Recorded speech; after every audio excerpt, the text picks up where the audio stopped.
Bonjour à toutes et à tous, j'espère que vous allez bien. Shalom, shalom. Alors, pour cette semaine, nous allons nous intéresser à la paracha Kitavo. Et la paracha Kitavo nous dévoile les secrets du bonheur et principalement deux grands secrets. Je dédie ce cours à la Refoua Shelema de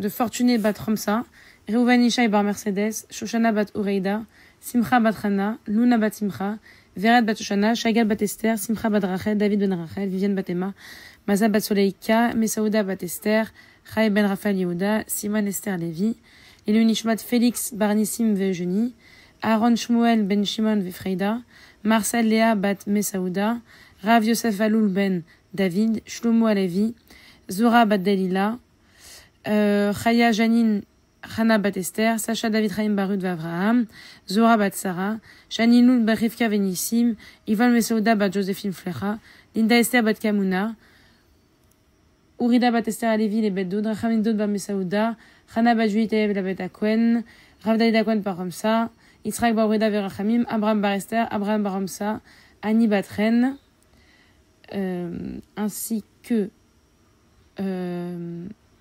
Diamantine Batmani, Chaya Bat Perla, Touvia Bat Yedele, Yehuda Ben Mesaouda et tous ceux qui sont partis depuis le 7 octobre.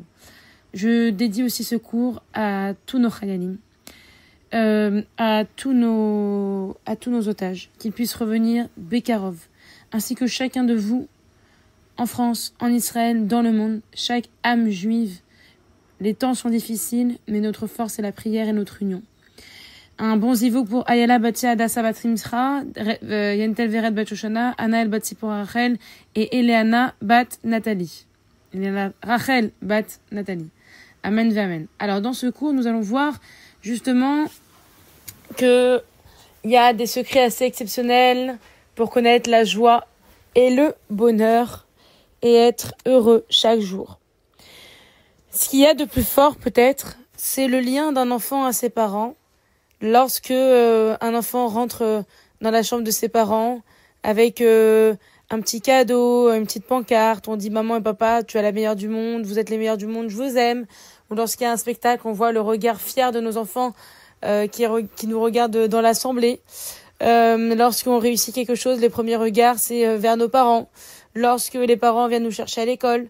Bref, autant de situations où aussi les parents voient leurs enfants grandir, etc. Et en fait, finalement, c'est que rien en comparaison avec la joie que l'on ressent n'est aussi grand. C'est-à-dire que des fois, on se sent pas bien, des fois, il y a des moments difficiles de la vie, des fois, il y a le balagan à la maison, il y a les devoirs à faire, le désordre, les disputes, ça peut arriver, les prises de tête, les tensions.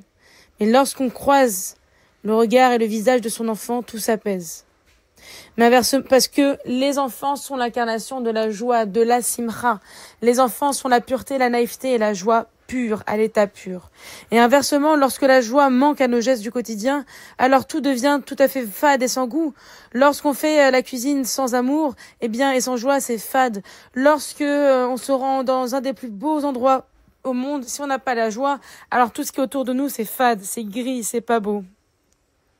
C'est ça. En fait, cet ingrédient essentiel, qu'est-ce qui rend spécial? Qu'est-ce qui rend appréciable nos gestes du quotidien? Cet ingrédient magique, c'est la joie, c'est la simcha.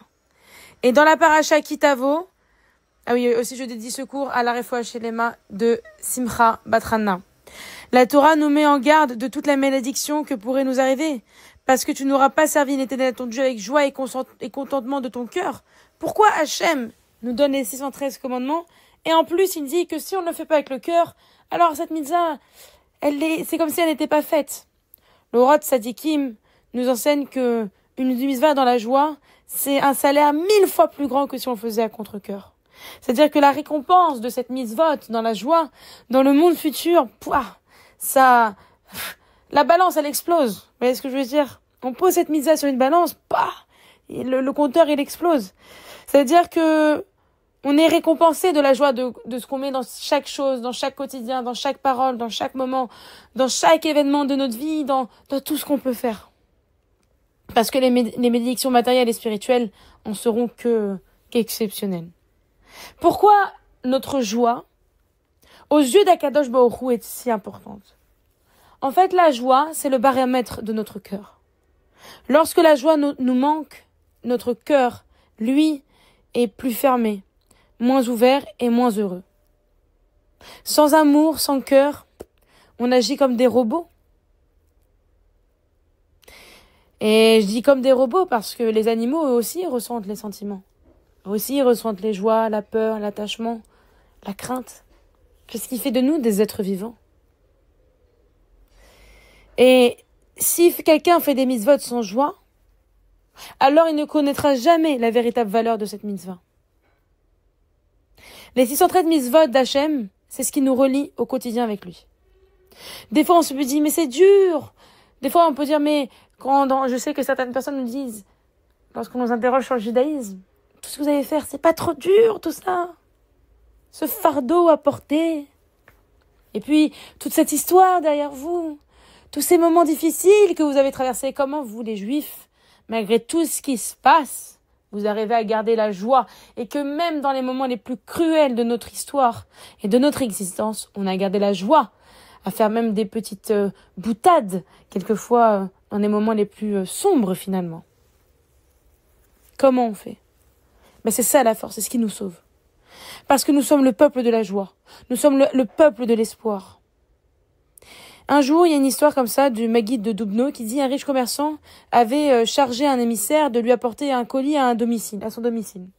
Et lui dit, fais attention, le contenu a une très grande valeur. L'émissaire revient de retour, il est fatigué, épuisé, et même de mauvaise humeur, il se plaint. Il lui dit, mais qu'est-ce que c'était lourd ce que tu m'as fait porter? Et que lui répond l'homme riche?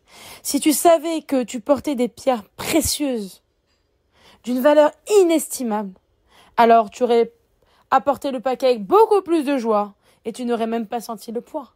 Pourquoi? Parce que lorsqu'on est fatigué, lorsqu'on est très motivé, nous ne sommes pas fatigués. Lorsqu'on veut aller au bout des choses, on ne sent ni la fatigue, ni l'effort, ni toute concession qu'on met en place pour y arriver. Et lorsqu'on croit peiner en vain, c'est parce que ce fardeau, on ne le transforme pas avec joie.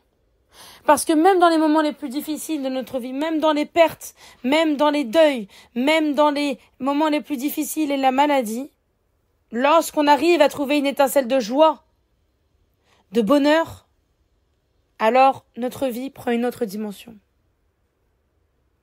Et finalement, si on n'est pas joyeux, c'est qu'en fait, on n'a pas compris le lien. C'est qu'on n'a pas encore réussi à créer ou à approfondir le lien qui nous relie à Kadosh Baruch Hu. Hachem, lui, il veut pas de rituel automatisé. Il ne veut pas de rite. Il veut une foi. Il veut un lien. Il veut une philosophie de vie. Il veut nos cœurs, tout simplement. D'accord, c'est facile, tout ça, c'est des paroles. Alors comment faire pour mettre du sens à nos actions au quotidien? C'est là que la Torah nous livre un secret. C'est celui des bikurim. Après la conquête de la terre d'Israël, les fermiers devaient prendre leur bikurim, c'est-à-dire leurs premiers fruits mûrs, et les amener au Beth Amikdash. Ça, on le sait. C'est pendant notamment les pèlerinages. On devait monter au temple. Comment faire? On devait, repérer ces premiers fruits et entourer avec un fil ou un fil de lin ou quoi que ce soit pour pouvoir les reconnaître. Ces fruits, on les a portés au temple pour exprimer notre reconnaissance à Akadosh Baruch Hu de nous avoir offert cette terre d'Israël et d'avoir béni nos produits et de nous permettre de manger et de vivre. Et d'avoir créé ce lien et d'avoir honoré son contrat finalement. Et il fallait marcher au Beth Amikdash, vers le Beth Amikdash avec tous ces paniers qui étaient lourds, avec les fruits dans une cérémonie en très grande pompe, etc. et prononcer une formulation très importante. Je viens reconnaître en ce jour devant l'Éternel ton Dieu que je suis installé dans le pays que l'Éternel avait juré à nos pères de nous donner.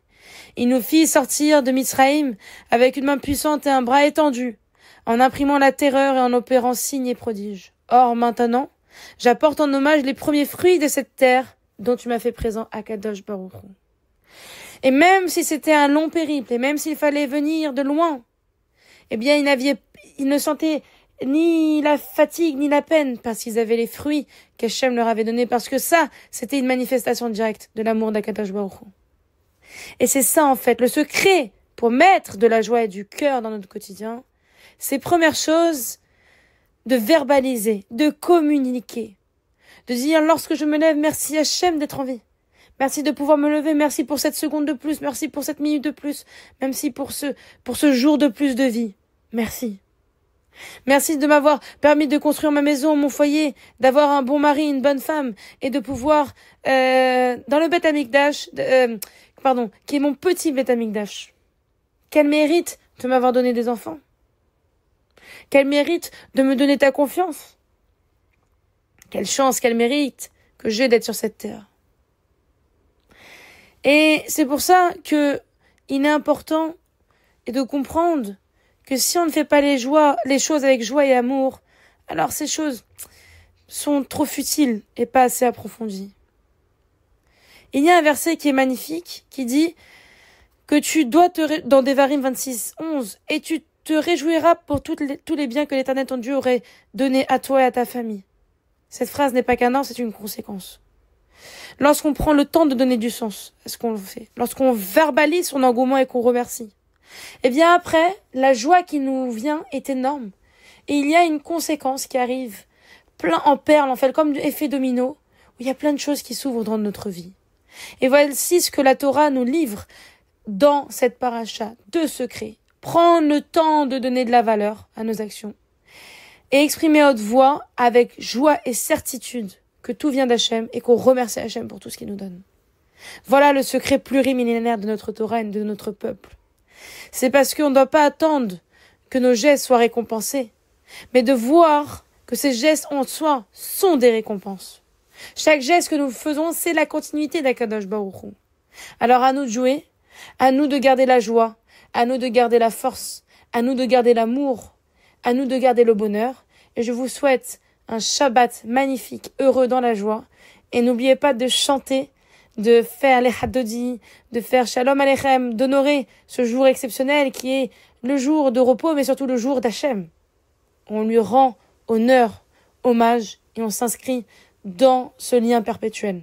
Shabbat Shalom, que tous les célibataires puissent trouver leurs zivugim, amen ve amen, que toutes les femmes qui doivent accoucher le font dans la bonne santé, et que tous les enfants qui viennent de naître, puissent grandir dans la joie et le bonheur et la santé. Amen ve amen. Shabbat Shalom.